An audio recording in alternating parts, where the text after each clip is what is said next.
श्रील रूप गोस्वामी ने अपनी पुस्तक उज्ज्वल नीलमणि में नित्य गोलोक वृंदावन में सखियों के 5 प्रकारों का वर्णन किया है, जिसमें से मैं यहाँ कुछ बताने जा रहा हूँ। पहला है साधारण सखी। वे कृष्ण को अपना सब कुछ मानते हैं। उनके लिए उनकी भक्ति केवल और केवल कृष्ण है। वे कृष्ण की पत्नी के रूप में पूजा करते हैं। कृष्ण के अलावा किसी और से उनका कोई खास मतलब नहीं होता।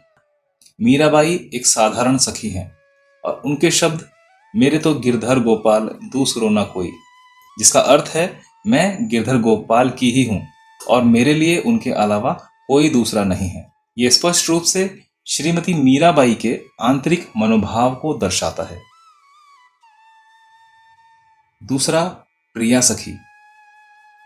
ऐसे लोग राधा रानी और कृष्ण दोनों को समान रूप से प्यार करते हैं, जैसे कि कुरांशी और सुमध्यमा का है। ऐसे भक्त राधा को कृष्ण के बिना और कृष्ण को राधा के बिना अपूर्ण मानते हैं।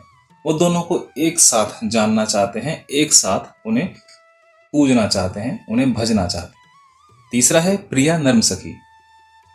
ऐसे भक्त राधा और कृष्ण दोनों से प्यार तो करते हैं, लेकिन श्रीमती राधा रानी का ही पक्ष लेते हैं।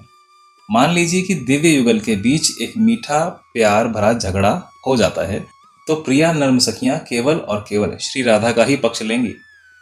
हालांकि यह देखा जाता है कि प्रिया नर्म सखियां लीला की सुंदरता को बढ़ाने के लिए एक विशेष तरीके से राधा और कृष्ण दोनों को एक साथ लाने के लिए कृष्ण का पक्ष भी ले सकती हैं। और चौथे प्रकार की सखी है प्राण सखी। प्राण सखियों के लिए श्रीमती राधा रानी ही सब कुछ है। ये राधा स्नेहधिका के मनोभाव में है, जिसका अर्थ है कि वे केवल श्रीमती राधा रानी को सुख पहुंचाने के लिए ही उपस्थित हैं। उनके लिए श्री राधा रानी के अलावा कुछ भी किसी से भी कोई मतलब नहीं है।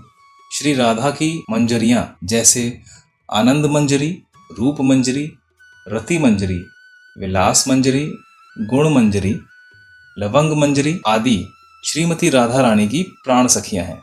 वे राधा दास्य भाव में पूजा करती हैं या श्री राधा के कमल पदों की ही सेवा करती हैं। चैतन्य महाप्रभु ने हरे कृष्ण महामंत्र में मंजरी भाव प्रदान किया है।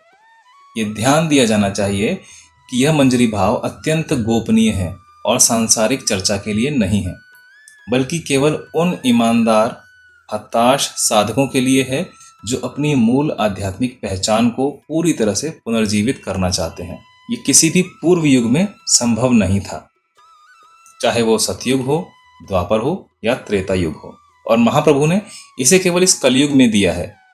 इस प्रकार प्राण सखियां नित्य सिद्ध हैं, जिसका अर्थ है कि वे शाश्वत रूप से मुक्त हैं और वे केवल परिस्थितियों के कारण गिरी हुई आत्माओं को शीर्ष पर लाने के लिए ही पृथ्वी पर उतरी हैं।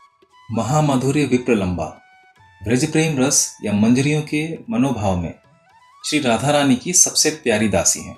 प्राण सखियां केवल श्री राधा रानी के सुख के लिए कुछ भी और सब कुछ कर सकती हैं, और यहाँ तक कि खुद के लिए भी कभी कुछ नहीं करती हैं।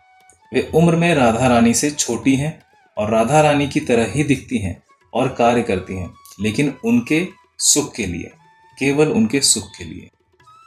और अंतिम है नित्य सखी भाव।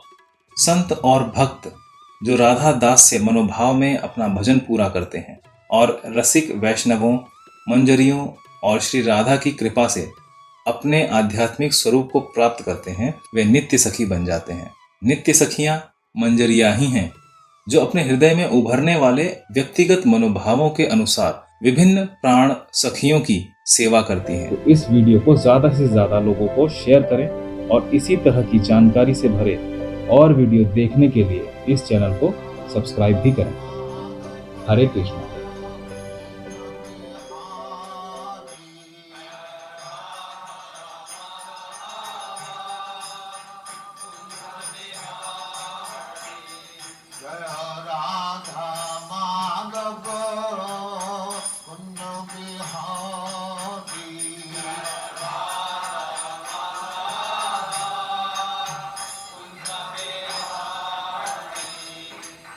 Yashodanandana Pradajana